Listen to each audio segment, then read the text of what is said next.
दज्जाल एक इंसान है, कोई जिन्न या शैतान नहीं। एक रिवायत में इस्फान का भी जिक्र मिलता है, जहां से उसके बहुत से साथी उसके साथ होंगे। दज्जाल काना होगा। क्या आप जानते हैं कि नबी करीम सल्लल्लाहु अलैहि वसल्लम ने फरमाया, आदम अलैहिस्सलाम की पैदाइश से लेकर कयामत तक दज्जाल से बड़ा फितना कोई नहीं आया। लेकिन सवाल यह है, दज्जाल कैसा दिखता है, वह कहां है और वह कब और कहां से निकलेगा? आज की इस वीडियो में हम सिर्फ सही हदीसों की रोशनी में आपको बताएंगे दज्जाल के बारे में वह सब कुछ जो हर मुसलमान को जानना चाहिए। वीडियो आखिर तक जरूर देखिए, क्योंकि आखिर में हम आपको एक ऐसी बात बताएंगे जिसे शायद आपने पहले कभी नहीं सुना होगा। दज्जाल एक इंसान है, कोई जिन्न या शैतान नहीं। वह अल्लाह की तरफ से एक बहुत बड़ा इम्तिहान होगा। अल्लाह उसे कयामत से पहले लोगों के ईमान की आजमाइश के लिए भेजेगा। नबी करीम सल्लल्लाहु अलैहि वसल्लम ने अपनी जिंदगी में दज्जाल का इतना जिक्र फरमाया कि सहाबा किराम रज़ियल्लाहु अन्हुम को लगता था जैसे वह कहीं बहुत करीब ही मौजूद है। सहीह बुखारी और सहीह मुस्लिम में नबी करीम सल्लल्लाहु अलैहि वसल्लम ने दज्जाल की शक्ल बिल्कुल साफ अल्फाज में बयान फरमाई है। सबसे पहली बात, दज्जाल काना होगा।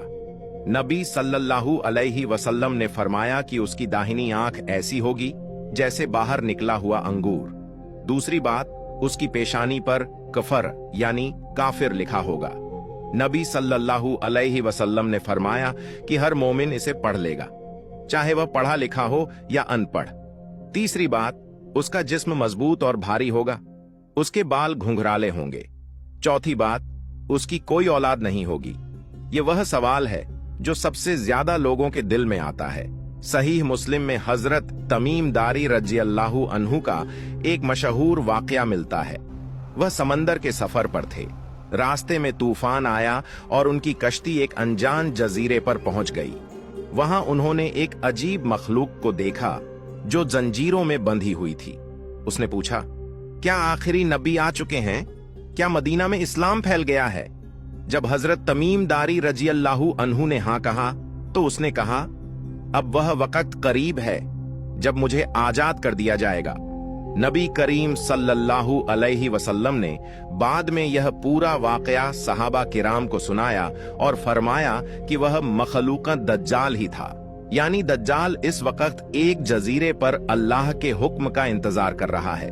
हदीसों में आता है कि दज्जाल खुरासान की तरफ से यानी मशरिक की जानिब से निकलेगा। एक रिवायत में इस्फान का भी जिक्र मिलता है, जहां से उसके बहुत से साथी उसके साथ होंगे। वह पहले शाम और इराक के दरमियान वाले इलाकों में फसाद फैलाएगा, लेकिन मक्का मुकर्रमा और मदीना मुनव्वरा में वह कभी दाखिल नहीं हो सकेगा, क्योंकि अल्लाह ने उन दोनों शहरों की हिफाजत के लिए फरिश्ते मुकर्रर किए होंगे। नबी करीम सल्लल्लाहु अलैहि वसल्लम ने हमें खुद दज्जाल से बचने का तरीका बताया है। पहला तरीका, सूरह कहफ की पहली 10 आयतें याद करें। नबी सल्लल्लाहु अलैहि वसल्लम ने फरमाया कि जो इन्हें याद करेगा वह दज्जाल के फितने से महफूज रहेगा। दूसरा तरीका, जब दज्जाल निकले तो उससे दूर रहो। नबी सल्लल्लाहु अलैहि वसल्लम ने फरमाया कि अगर कोई उसके बारे में सुने तो उसके पास जाने की कोशिश न करे, क्योंकि बहुत से लोग ये सोचकर जाएंगे कि उनका ईमान मजबूत है, लेकिन उसके धोखे में आ जाएंगे। तीसरा तरीका, अगर मुमकिन हो तो मदीना मुनव्वरा या मक्का मुकर्रमा में रहो, क्योंकि दज्जाल इन दोनों मुकद्दस शहरों में दाखिल नहीं हो सकेगा। अब वह बात जिसका वादा हमने शुरुआत में किया था। नबी करीम सल्लल्लाहु अलैहि वसल्लम ने फरमाया कि दज्जाल का सबसे बड़ा धोखा यह होगा कि वह लोगों को जन्नत और जहन्नम दिखाएगा, लेकिन हकीकत यह होगी कि उसकी जन्नत असल में जहन्नम होगी और उसकी जहन्नम असल में जन्नत होगी। यानी जो उसकी दिखाई हुई आराम और नेमतों के पीछे चलेगा वह असल में बर्बादी की तरफ जाएगा। अल्लाह हम सब को दज्जाल के फितने से महफूज रखे, आमीन।